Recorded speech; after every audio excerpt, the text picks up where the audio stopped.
You feel it, don't you? That quiet voice in your head, whispering, "What's the point of all this?" You wake up, you go to work, you scroll through other people's lives. You laugh at things you don't find funny, and deep down, you're wondering, why am I even doing this? Let me tell you something most people are too scared to say out loud. Maybe there is no grand purpose. Maybe life doesn't come with meaning built in. And maybe that's not a curse. Maybe that's freedom. Because when you stop chasing meaning like it's some magical prize, you stop running. And when you stop running, you can finally face the truth. You don't need meaning, but you need to understand why searching for meaning is leaving you empty, and how embracing the absurd can give you real power.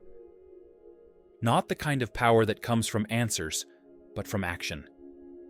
You'll learn how to stop waiting for purpose and start living with fire. Albert Camus wasn't some self-help guru. He was a war survivor, a journalist, a philosopher who stared into the void and didn't blink. He wrote about the one question most people spend their whole lives avoiding. If life has no meaning, why not just end it? That wasn't despair. That was the beginning. Camus believed that facing the truth, without sugarcoating it, is the only honest way to live. And in doing that, we gain something stronger than comfort. We gain clarity. We gain choice. We gain rebellion. You've probably felt it, the tension between what you expect from life and what life actually gives you. You work hard, but someone else gets promoted. You love deeply, but they leave anyway. You try to be good, and the world shrugs. That's not bad luck. That's the absurd. Camus defined the absurd as the collision between our need for meaning and the cold, silent universe that offers none. It's not personal. It's not punishment. It just is. Most people can't handle that, so they numb themselves. They drown in distractions, fake goals, and empty routines, anything to avoid the truth that life doesn't come with a script. But here's what Camus figured out. You don't have to run from the absurd. You can face it. And when you do, you stop being a puppet. You stop chasing someone else's version of purpose. You become something rare, someone awake in a world that's asleep. You've been sold a story since birth. Find your purpose, chase your dreams, fulfill your potential. Sounds inspiring, right? But here's the catch. No one ever tells you what that purpose actually is. Because it doesn't exist. At least not the way you've been told. Purpose has become just another product. College brochures sell it. Career coaches brand it. Influencers package it in pastel affirmations. Find your why. But all it does is keep you running, always feeling like you're not enough, not aligned, not doing what you should be doing. Camus knew better.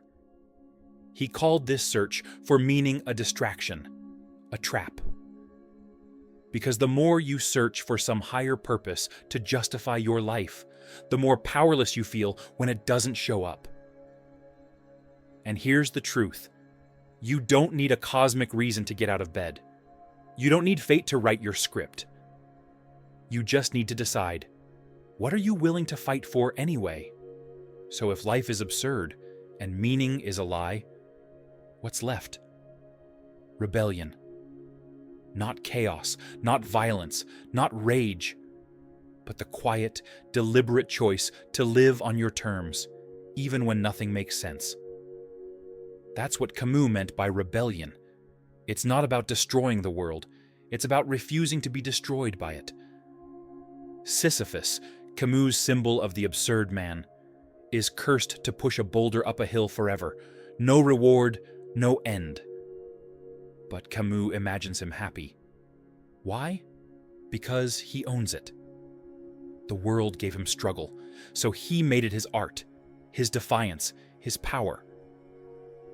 That's the move most people never make. To live without illusions. To keep going without applause. To say, I know life has no script, but I'm going to write mine anyway. That's rebellion. And in a world obsessed with comfort, control, and cheap dopamine, choosing to live consciously might just be the most radical thing you can do. So, how do you actually live this way? How do you rebel against meaninglessness without falling into despair? You don't need to burn everything down. You just need to do these 3 things. First, do what matters to you, even if it's pointless. Write, build, paint, train. Not because it'll go viral or earn money or impress someone, but because you chose it. Second, find joy in the act, not the outcome. The world wants results. You give it presence. Find meaning in the push, not the peak. Last but not least, say yes to life on your terms. You won't always feel motivated. You won't always feel certain. But rebellion doesn't need motivation. It needs motion. You don't need a sign from the universe. You just need to stop waiting. You're the one holding the pen. So write like it matters, even if no one reads the page. Now you might be thinking, but isn't this just nihilism? No. Nihilism says nothing matters, so why bother? Camus says nothing is promised, so make it matter anyway. Nihilism shrinks. Rebellion expands. You might also think, but I still need a reason to keep going. And that's the trap. We've been taught to wait for some divine permission slip to start living. But you don't need a cosmic green light. You need rhythm, action, a reason that you choose, even if it only makes sense to you. Here's another one. It still feels empty. Good. That's honesty. That's you seeing the world without filters. Most people never get there. And now you have a choice. You can numb the emptiness, or you can own it and create in spite of it. Because here's the truth.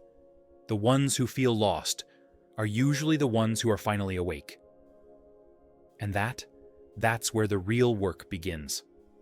So stop waiting for life to make sense. Stop begging for meaning like it's something the universe owes you.